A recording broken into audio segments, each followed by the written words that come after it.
Welcome back, everyone. We are still at the top of the UK. We've just finished diving Muckleflugger. We're absolutely shattered. We're just getting all our fish weighed. I have managed to beat my personal best. My last was £8 and this is 9 and a bit pounds, so I'm over the moon. And the ling was around 14 as well, so I'm super chuffed. But we still have one problem, and that's to get the boat out the water. So I gave Arian the Thundercat and said meet me at the beach. He was, well, scared, happy, nervous, I don't know, but it looked like he was enjoying himself.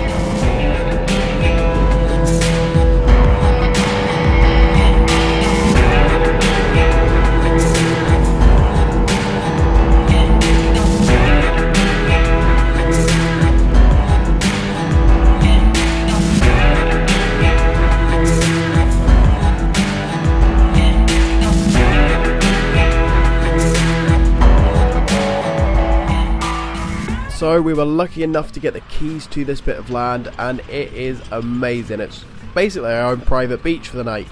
But I didn't want to wait getting the boat out or getting up in the middle of the night to take out the slip.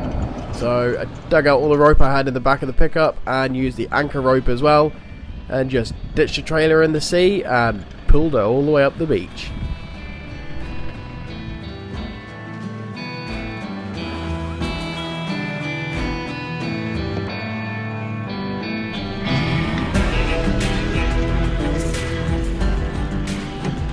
That's how you get a boat up where it's slippery.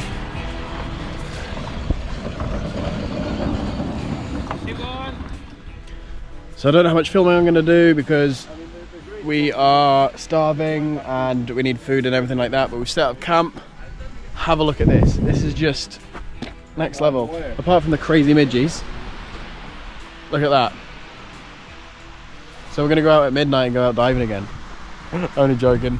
Arian is cooking up a storm. We've got some roe deer.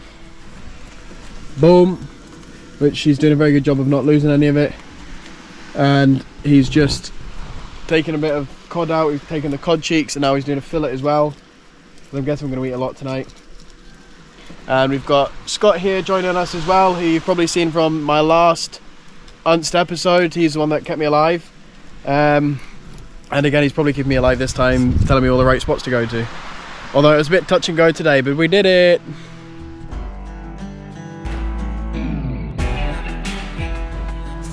Well, I'm going to put the drone up now because it looks like the sun is down. The sky looks amazing.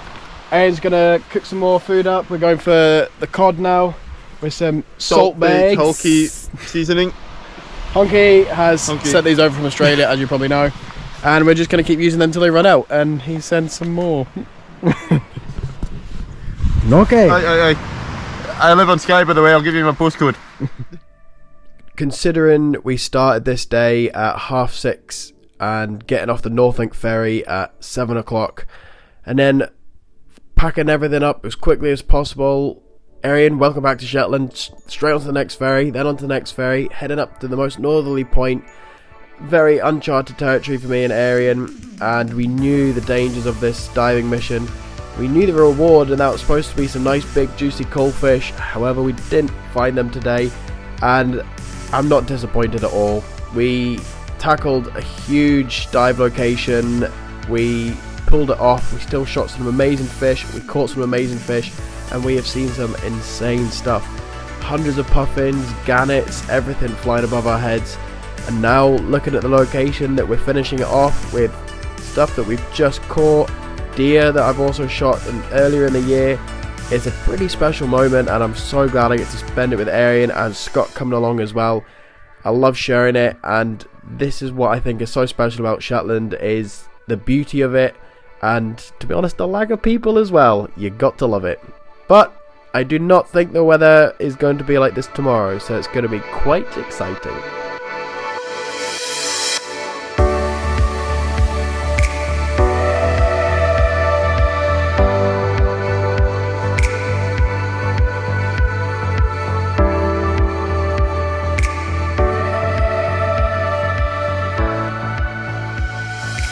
So, we've just woken up to lots of wind and rain. I don't know if you can hear it. The wind's kind of easing off for the next 2 hours, so we're going to try and put the roof tent away. And then it goes up to 30 to 40 mile an hour winds, so we don't know where we're going to dive, if we're going to dive, and if we're going to camp again. So we'll play it all by ear.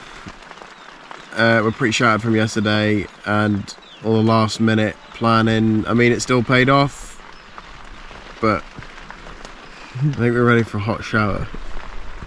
The tent sounded like it was going to take off about 20 minutes ago. Yeah, I had to keep making sure that the pickup was in the same place as we left it.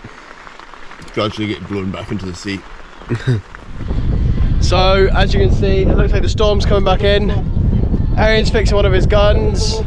I'm just putting the roof tent away quickly. And we're going to head away to a bit where I know there's a wreck. I've done it in my last Unts video. And basically, I don't know if we're going to get out to the mark, so we wanted to. I've had a video from a mate who's on the fish farms, and he's steaming up past all the marks that we were going to dive, and it's going everywhere basically, and that's a big boat, so imagine what that'll be like. Probably good fun, but also we need to stay alive. So we'll pack this up and we'll get a new location. So we're on our way to the next dive spot, but I thought I'd pull over and quickly show you a Viking boat. You can't come all the way to Unst and Shetland without seeing a Viking boat.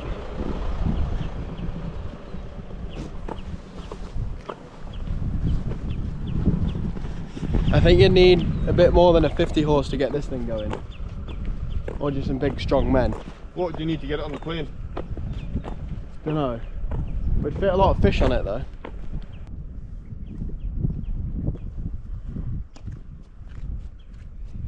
So we are at Sound Marina and Unts Boating Club. We're going to put the boat in here. As you can see, it's not very nice weather. And we're going to go dive that wreck, which I've dived before last time I was up, and we're going to see where else we can get out for some spearfishing.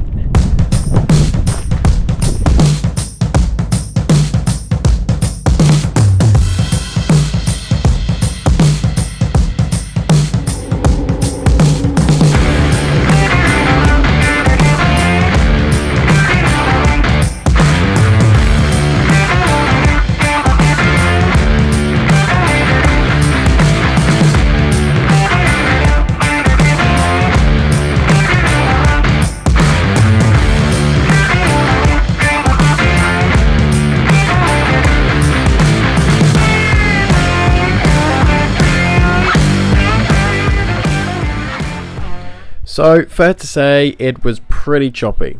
We managed to give the wreck 1 or 2 dives, however I didn't do too much filming here, but you can still see the back wheel of this old army truck that is upside down.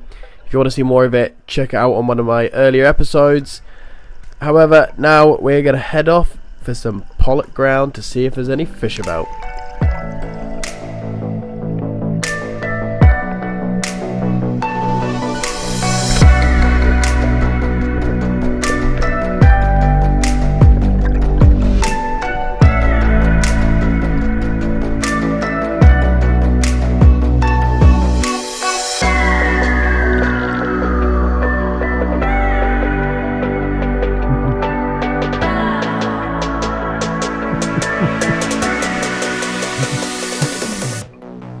It's fair to say that the viz was pretty good. So we hit those drops and we got tucked in right at the bottom.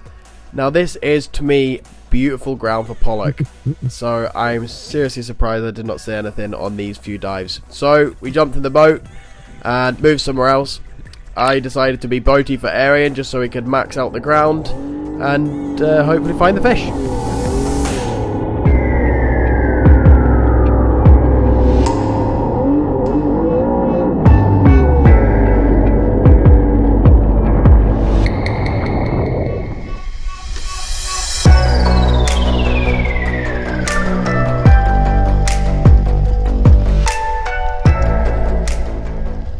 With the weather picking up and that rain coming down super hard, I decided to jump in the water and Arian do a bit of boating for me.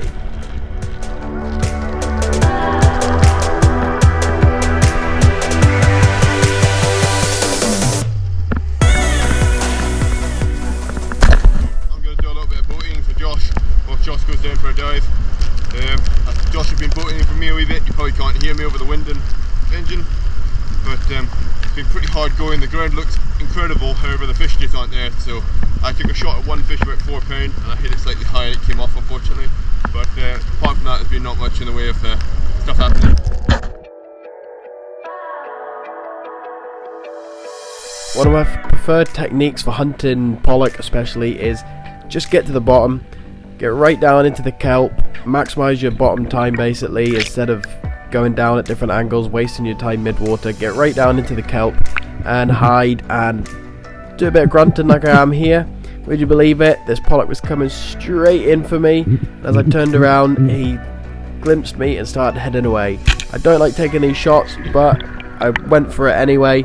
Thought I had the range with the 110, but I must have just clipped him, and he pretty much just got off the end of that spear and swam away.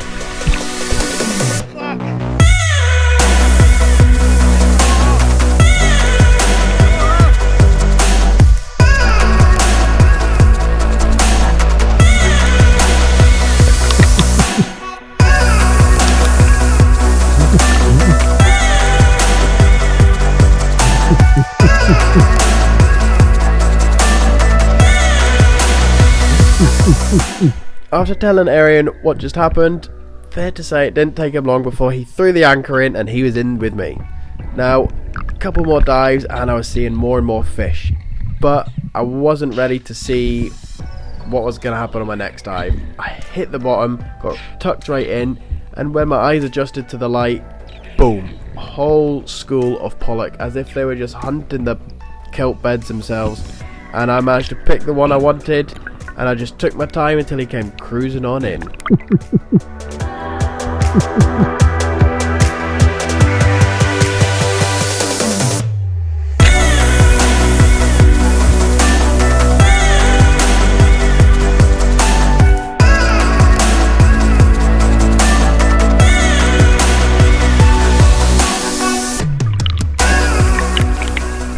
Despite getting a good headshot on this fish, it still put up a little bit of a fight and went straight into the kelp. However, it didn't take much to get him back to surface, and I got him bled straight away. I think Arian had a big grin on his face too.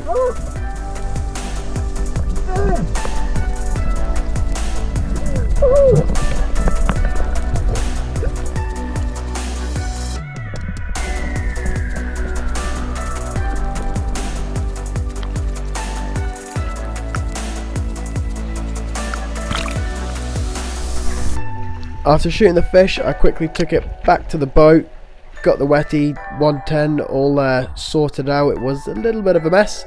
I must admit, I'm loving shooting this gun. It's been a long time since I've used it. I've been playing about with the Rob Island and my homemade wooden one, and I love just the simplicity of this. It's easy to load, twin 14mm bands, and it still gives out a good punch, and because it's 110 I have good range, which is very useful in this better viz. Now, Arian's still out there. He's doing some pretty good diving and some long diving, so I head out to see what he's doing, and by the time I get over there, he's bringing a fish back to surface. Now, as you can see here, he's bringing it up very, very slowly. This is because he's got it in the belly, and the belly is a very, very soft part of a fish, especially the pollock. They're pretty soft around the belly area. You want to get them behind the head or through the thickest part of the fish, so the spear can't tear out or rip out with the flesh. So he's just bringing it up really, really easy. As soon as he gets to surface, it's the knife straight in the head, and the fish bled.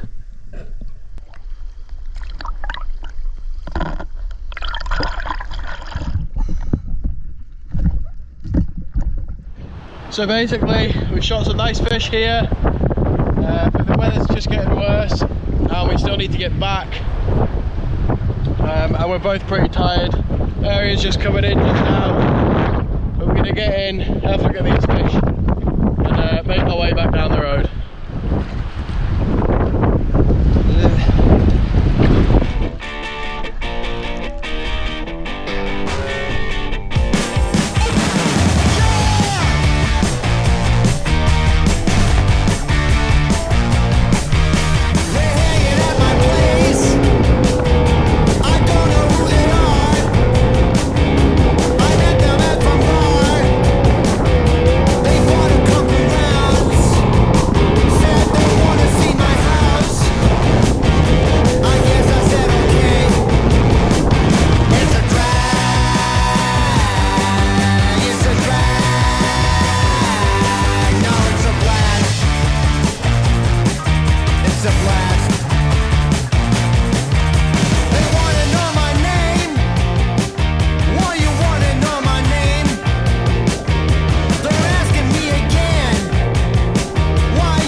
After battling the swell and chop with a nice 40-mile-an-hour wind behind it, we were back ashore, and I think Arian was pretty thankful he was back ashore as well.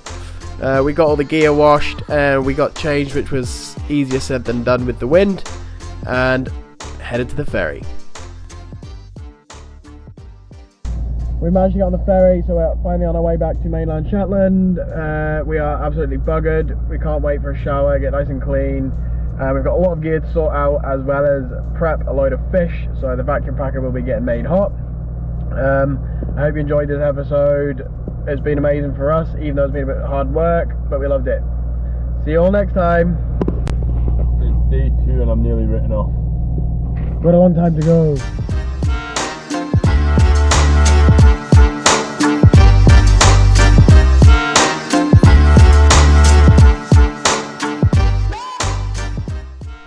Well, despite the weather, I'm so glad we put in the effort and we got out there, shot some really good fish, and I must admit I did love driving the Thundercat out in that weather. Join me on the next episode where things start getting a little strange between Murray and Arian. I get to test out a new spear gun from Cuttlebone Spearfishing, and we get into the fish. I make Arian only shoot this pole spear, and Murray turns into the proper skipper. This is the captain speaking. Well, they're in there getting wet and cold and possibly shooting nothing. I'm going to make sure that they've got something nice to come back.